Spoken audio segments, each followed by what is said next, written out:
Hello, if you are joining me, I'm a Dove speaking live from Yaoundé, ahead of Ghana's opening African Cup of Nations group game against Morocco. This is one of the big matches of the opening round of fixtures, and we're going to be answering your questions. We're going to be coming live from Yaoundé, going through all the talking points ahead of one of the most exciting matches of the first round of games at the African Cup of Nations. Please send over your questions. Let us know how you're looking forward to this one. Let us know your feelings about the Black Stars campaign. Can they defy the critics? A lot of people are writing off Ghana before this tournament. They're not being talked about among the favourites. They're not being talked about among the contenders. Why is this? Why exactly are Ghana being ignored as potential Nations Cup winners? Comment, let us know your opinions. And let us know where you're watching this one. If you are of a Black Stars persuasion, if you're going to be supporting the Black Stars, let us know both your prediction for the game and let us know how far you think Ghana can go in this African Cup of Nations. And what about Morocco? Personally, I had Morocco down before the tournament as third favourites behind Senegal, behind Algeria. I really thought they were going under the radar. I loved what I saw from Morocco during the World Cup qualifiers. Can't be ignored the fact they got they scored 20 goals in their 6 World Cup qualifiers. They conceded just 1 goal. This cannot be ignored. But at the same time, they've been absolutely devastated by injuries, by COVID problems heading into the tournament. And the question remains, how strong are Morocco going to be heading into this match against Ghana and heading into this tournament proper? Once again, if you're just joining us, send over your questions. Send over your hopes, your predictions for Ghana heading into this Nations Cup. It's been a long, long time since Ghana got their hands on the Nations Cup. They are one of the giants of African football. They are one of the giants of CAF. They should be one of the giants of the Nations Cup, but it has been a long, long time since 1982 when Ghana last won the big one. Since then, Nigeria have won 2 titles, which must be a little bit humiliating for those of a Ghanaian persuasion to see their big rivals get their hands on the gold twice before the Black Stars have won 1. But let us know why. There have obviously been some near misses during that time. I was there in 2015, that final defeat by the Ivory Coast on penalties, heartbreaking for Jordan Ayew. I still can't get that image of those tears out of my head. And also there in 2017 when they were defeated by Cameroon in a pulsating semi-final in Franceville.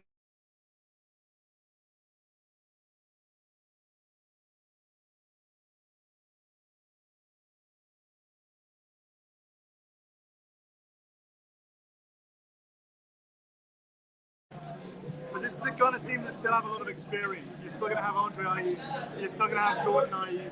You've got some real danger men up front, and you've got players with experience of winning the tournament, not of winning the tournament, but of reaching the final, of going the distance in the tournament. Right, we've got Hakaras here representing Morocco. 3 Moroccan strikers are missing because of COVID and injury.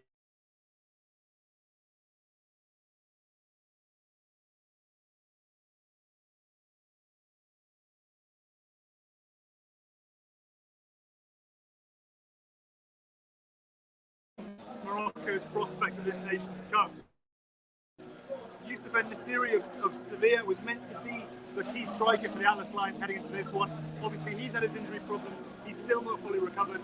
But that didn't seem to be a huge problem because you had Ryan Mami, you had Ayoub Al-Kaibi, both of whom could step in. They were looking good during qualifiers.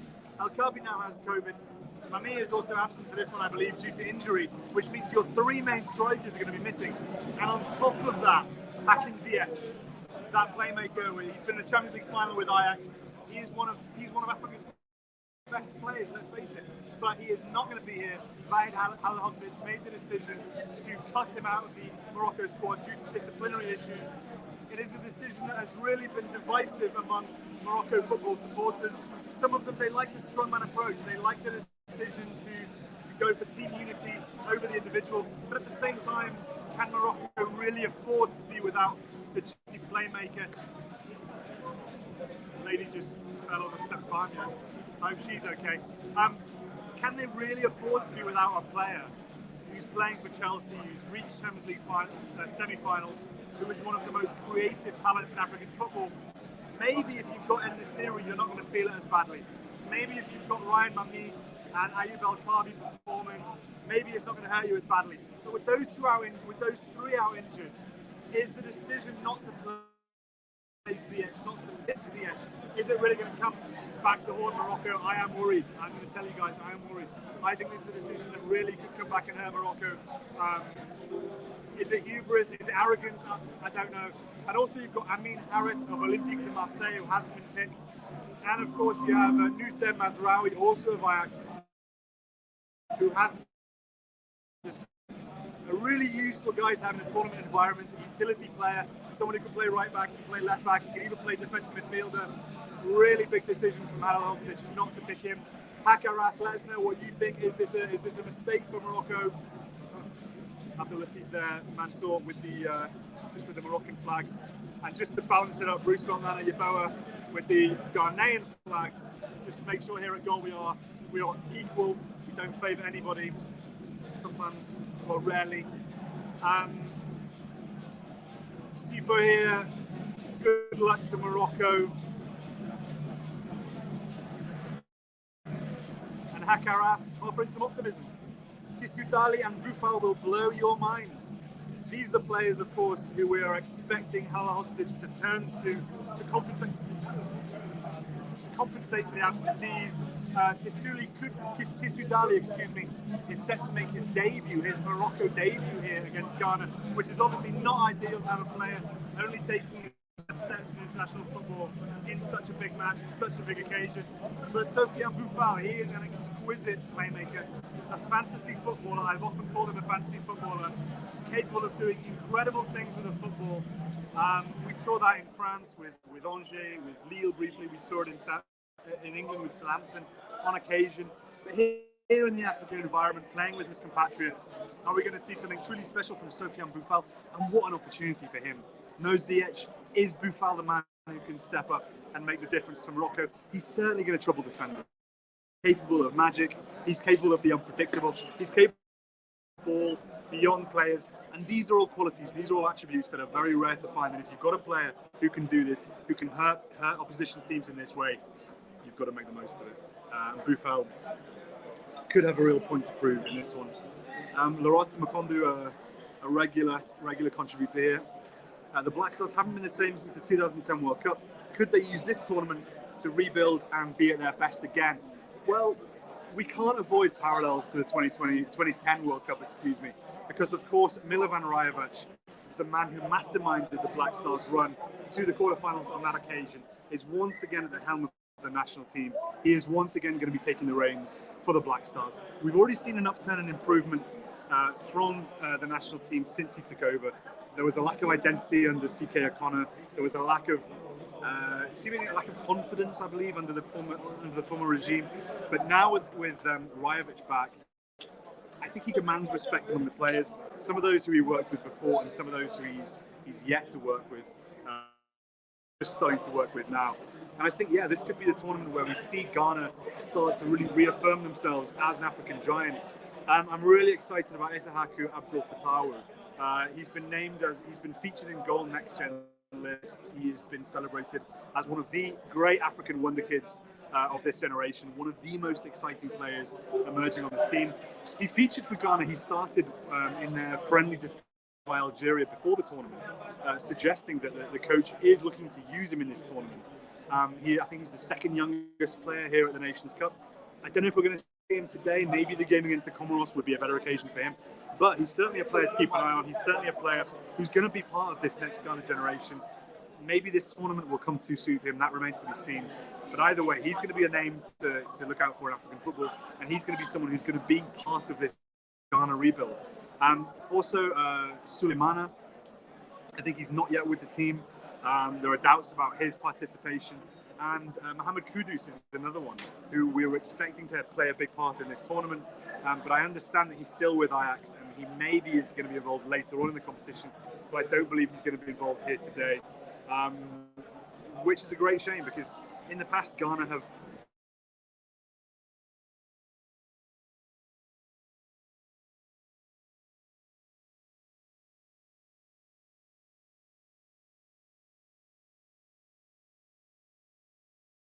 and at times the GFF, maybe the Ghana Football Federation, maybe tolerated this. They allowed the likes of Kevin Prince Boateng, Suleiman Tari, Michael Essien to only turn up when it was the business end of the tournament, when it was the glamour fixtures, the 2014 World Cup being an occasion. And if the likes of Kudus, if the likes of Suleimana are not going to show up for their opening game, but might rock up later in the tournament, it's not really ideal circumstances. But yeah, the rebuild I think is gonna start here. The likes of Gideon Mensah, the likes of Alexander Djikou will start to form a new look defence. I really like Idrissou Baba, who's playing with Real Mallorca in Spain. He's a player making his first tournament appearance for the Black Stars. Someone to keep an eye on. I think if he starts, the potential of a Baba Party midfield pairing will really give Ghana control. And obviously they're going to have a cutting edge with the Ayew brothers going forward. Matthew, we East Africans throw our full support to the Black Stars of Ghana. Ghana 3, Morocco 1. Big prediction there. That would certainly set the tone for a strong Nations Cup for Ghana. And bearing in mind they've got Comoros to come in the group, that would all but put them 1 foot into the knockout stages. Do send over your predictions. Do let us know the scorelines. Do let us know who you think is going to win and by what scoreline they're going to win by. Listen, if we get 3 goals from Ghana today, that is really going to be a statement performance. That's the kind of result that's going to send shockwaves across Africa, particularly when you consider that Morocco only conceded 1 goal in 6 World Cup qualifiers. Could Ghana score 3 against them today? I don't know. That's going to take an inspired performance by Thomas Partey if we are going to see 3 Ghana goals today. But you never know. It's not impossible. And also, this tournament represents a great opportunity for Richmond Boakye. A really powerful, towering striker. He was tipped as the potential successor to Asamoah Gyan, but he's taken his time to assert himself in the international arena. Managers have overlooked him. He was obviously at Juventus. It didn't make the grade there, but he's hit fantastic goal-scoring form in Serbia with Red Star Belgrade. And he's a contender to lead the line for Ghana at this tournament. He's the kind of player of whom much was expected as a youngster, but despite his undoubted natural attributes, hasn't been able to put it all together.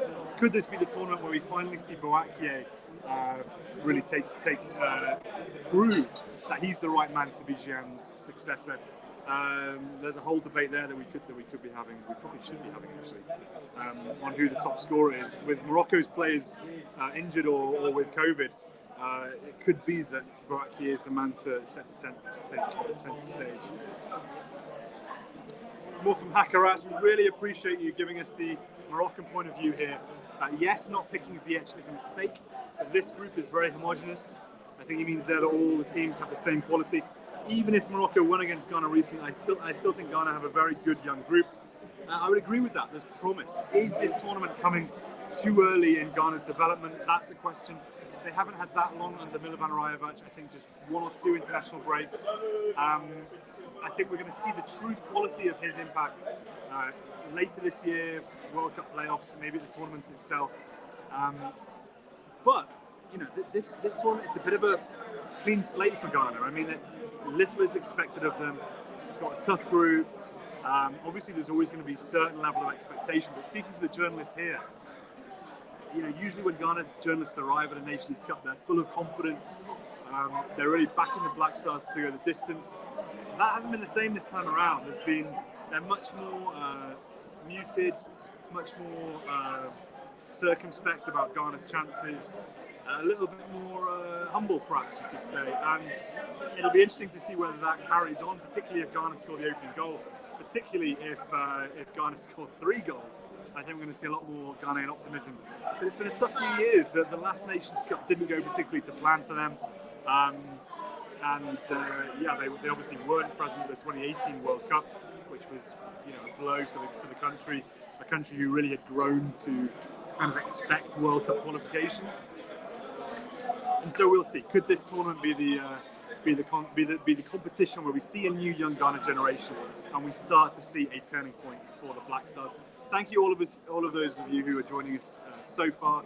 We had some great numbers joining us yesterday for our post-Cameroon Afcon discussion. Thank you all of those who sent in your questions, sent in your opinions. We're going to be doing these throughout the tournament. We're just getting opinion from the goal readers. We want to really hear what your opinions are, what you guys are saying, how you guys are experiencing the tournament, the players who are standing out, your predictions, your hopes, your fears for the Nations Cup. Another prediction here from Humble Eben Anim. Ghana 2, Morocco 0. A lot of Ghanaian optimism here. I think is this because of Moroccan injuries? Is it because you're patriotic Ghanaians, or is there something more? Because looking at Morocco during World Cup qualifying, these guys were imperious. They ended World Cup qualifying with a plus 19 goal difference, and this is the Ghana team who got beaten by Algeria 3-0 in a recent qualifier in a recent friendly match in Qatar. Are you guys really this optimistic that Ghana are going to go the distance? We're going to get a big win today? I'm not so sure. Kikai Ndlemi writing from South Africa. I've always supported Ghana in every tournament, but because of the incident that happened when we, South Africa, were playing against them, and that robbery 1-0 I wish they get beaten and go home early. Wow, some sour grapes there from TK. I didn't expect that. The atmosphere generally from our South African readers has been positive towards Ghana. They've been backing the Black Stars. They've been hoping for good things from their fellow Anglophone African continental chums, but not there from TK Dlamini, who wants Ghana to crash and burn by the sounds of it.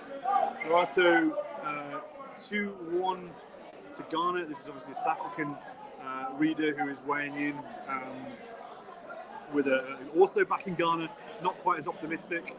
And Hakaras, perhaps unsurprisingly, Moroccan tipping Morocco to win 2-1, backing the Atlas Lions to get the job done, but not a particularly convincing victory by the sounds of it, only 2-1.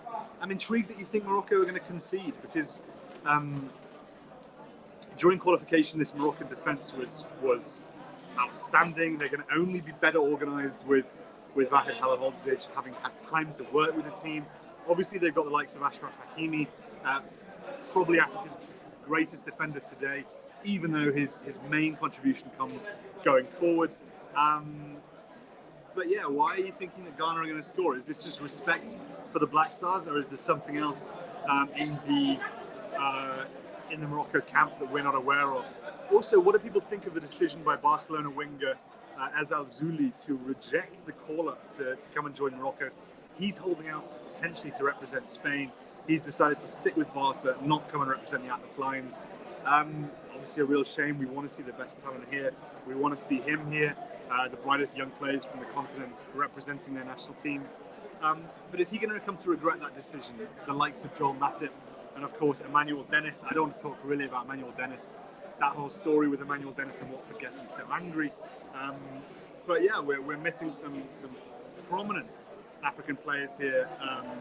Ghana are hurt, and Morocco are going to be hurt as well. Sandile and Kursi, we must normalise qualifying. For now, let's focus on the teams at the tournament, my king.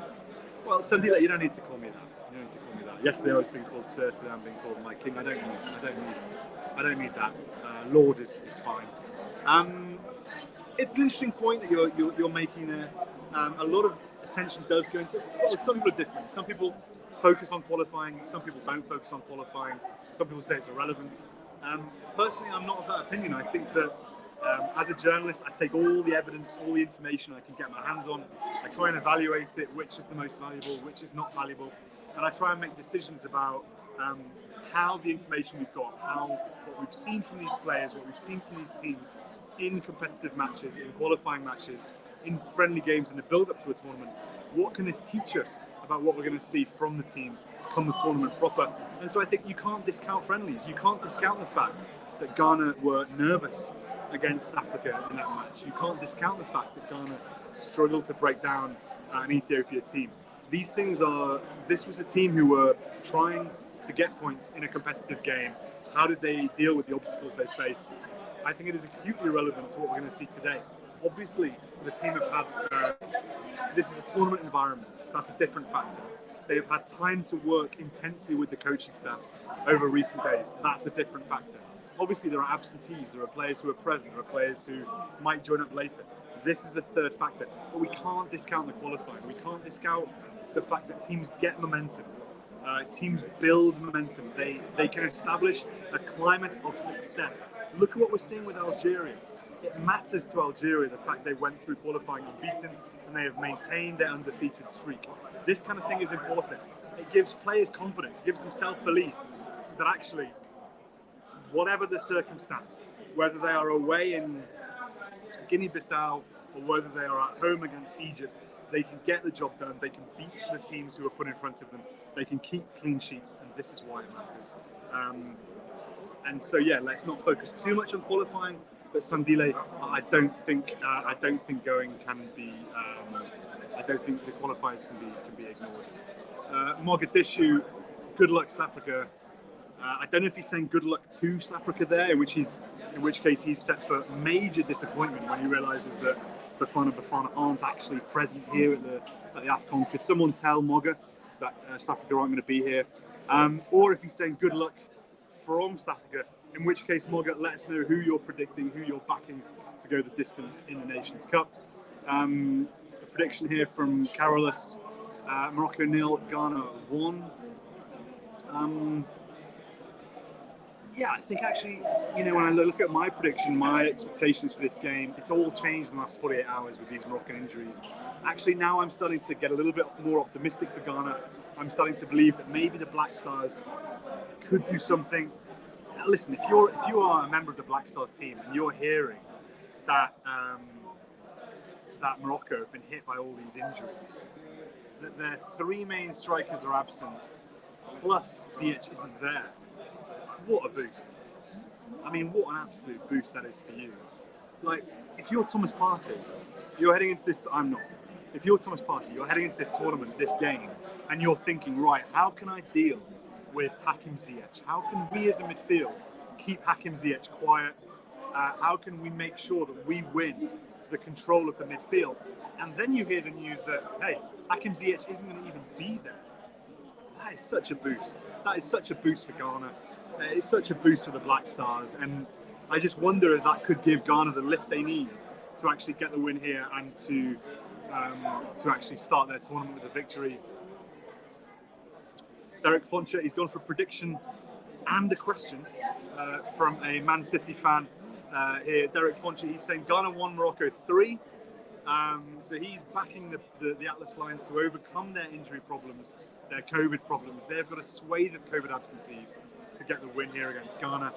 Surely you're going to be looking at them as tournament favourites if you think that even with players missing, they're going to go the distance.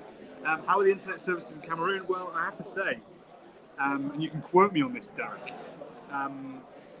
the internet facilities in Yaoundé at the two stadiums that I've been to so far for the Nations Cup have been superb. They've been breathtaking, they've been smooth, they've been fluid.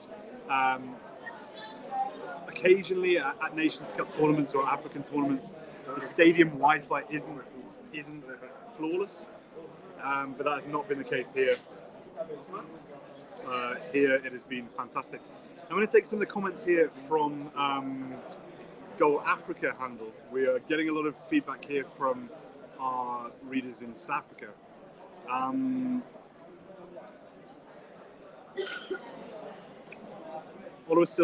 Olivier Silva, excuse me. A draw would be a fair result for both teams because the Moroccan team and the Ghanaian team are at the same level, and I think we will watch a match in the height of excitement and suspense. Well, let's certainly hope so. Let's certainly hope it's a competitive game. I suspect it'll be a bit more of a cagey affair. I think both of those two teams will fancy themselves at getting through the group, regardless of what happens today. I think they'll both back themselves against Comoros and Gabon. They have Pierre Aubameyang, of course, but they are beset by disorganisation and often flattered to deceive. So I think both of those teams will fancy their chance of getting through the group. But I think they'll be keen not to start with a defeat here. I think they'll know the draw is okay. A victory is fantastic, but a draw is okay. And I think they will be looking to avoid a defeat rather than perhaps open up too much and go for the victory. So I don't know how exciting it's going to be. But listen, we saw from Cameroon yesterday what a terrific atmosphere can look like, can feel like. Obviously, they were the hosts. That was a slightly different circumstance. But yeah, I'm expecting hopefully something similar today in terms of drama. Maybe hoping for it rather than expecting it. Sorry, we have some security issues here at the stadium.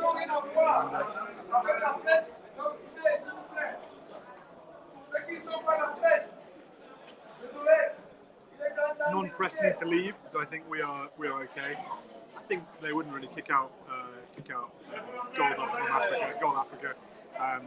Obviously one of the continent's most beloved media houses. Here in Cameroon, many people telling me how much they enjoy the good work we do,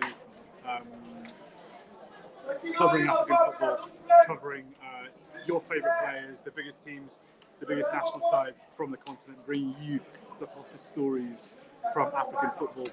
I think the storm has passed for now.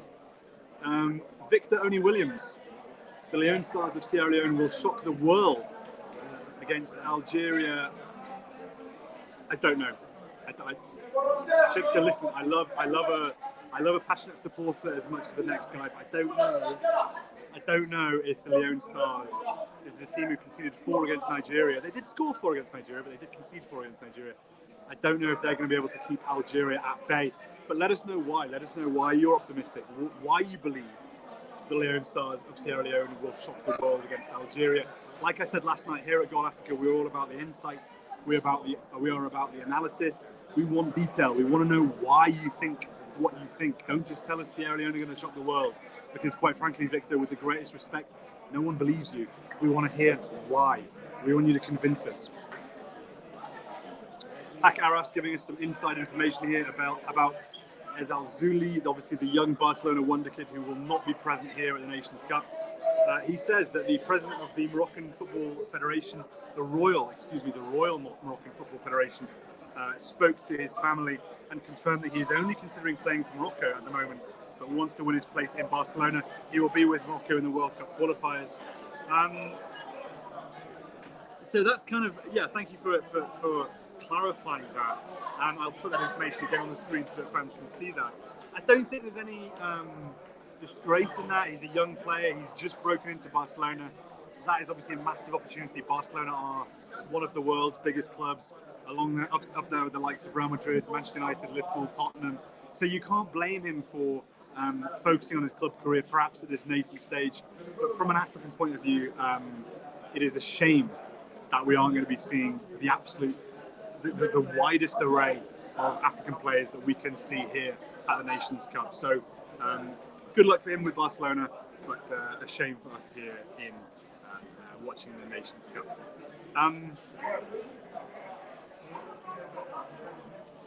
If you're just joining us, we're here at the Stade Ahidjo in Yaoundé, where we are bringing you all the build-up ahead of Ghana versus Morocco. It is an absolute humdinger of a Nations Cup opener for these two teams.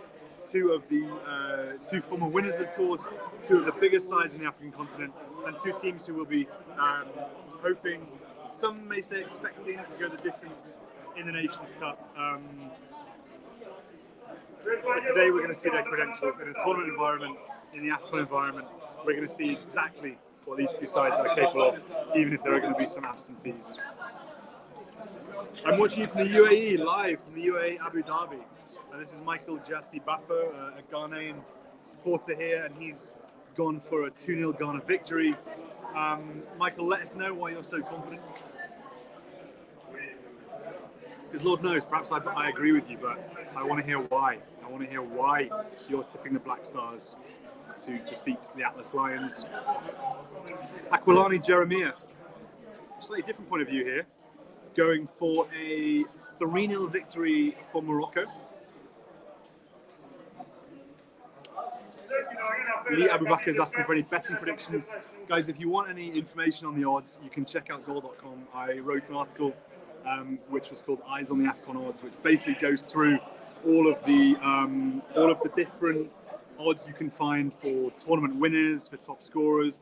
You can see what the favourites are looking like in the eyes of the bookies, and you can also read my opinion on where the value is, where the market has left opportunity for those of us who know about African football, who know about the form of the teams, who know about the way the teams are going to look, and that's where you can find the real value. So check out that article.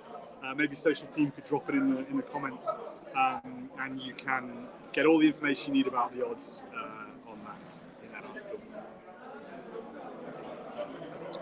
One final comment before we wrap up here. We've gone half an hour from Hak Haras.